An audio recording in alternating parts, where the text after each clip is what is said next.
दोस्तों ड्रामा से यानी एपिसोड 75 में आप देखेंगे नवीन की तो मौत हो गई, लेकिन सभी उसे लेकर काफी डिस्टर्ब हो गए। किसी को भी इस बात का यकीन नहीं आ रहा था कि नवीन इतना गलत कदम कैसे उठा सकती है। इसलिए जुहेब वो दिन रात सिर्फ इसी कोशिश में लगा था कि किसी तरह उसे कोई ना कोई सुराग मिल जाए और उसे इस बात का पता चल जाए कि इस सब के पीछे किसका हाथ है। जुहेब ने नवीन का मोबाइल बहुत ढूंढना चाहा, लेकिन उसे कहीं नहीं मिल रहा था क्योंकि उसका मोबाइल तो किरण के पास था। किरण जिसने कामरान के कहने पर उसमें से सारे एसएमएस डिलीट कर दिए। जुहेब ने जब नवीन के नंबर पर कॉल किए तो किरण और नवीन का मोबाइल इकट्ठा ही पड़ा था।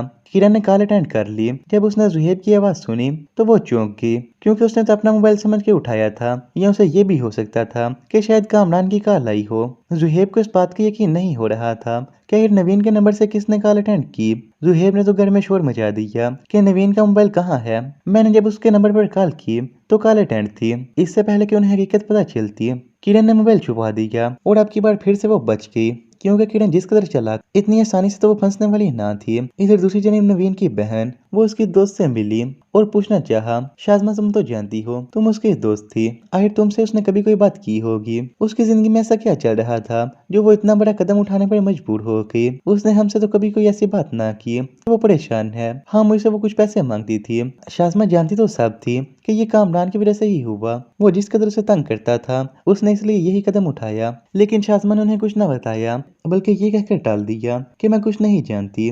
वो मेरे साथ तो काफी खुश थी, लेकिन बाद में शाज़मा ही उन्हें सारी सच्चाई बताएगी। तब किरण को अपने किए की सजा मिलेगी। किरण जो कि कामरान से बात कर रही थी कि तुम शहर से बाहर चले जाओ, ऐसा ना हो तुम्हारी सच्चाई सबके सामने आ जाए और अगर तुम फंस गए तो मेरे भी राज खुल जाएंगे, इसलिए यहाँ से चले जाओ। किरण जो कभी कल सुन रही थी कि इतने में जुहेब जो वहाँ आ गया। जुहेब ने इसकी कुछ बातें तो सुनी। अब जुहेब को किरण पर शक होने लगेगा। तो फ्रेंड्स, आपको क्या लगता है कि आ जाएगी किरण की हकीकत जुहेब के सामने? अपने नाम तो कमेंट्स में बताइएगा। शुक्रिया।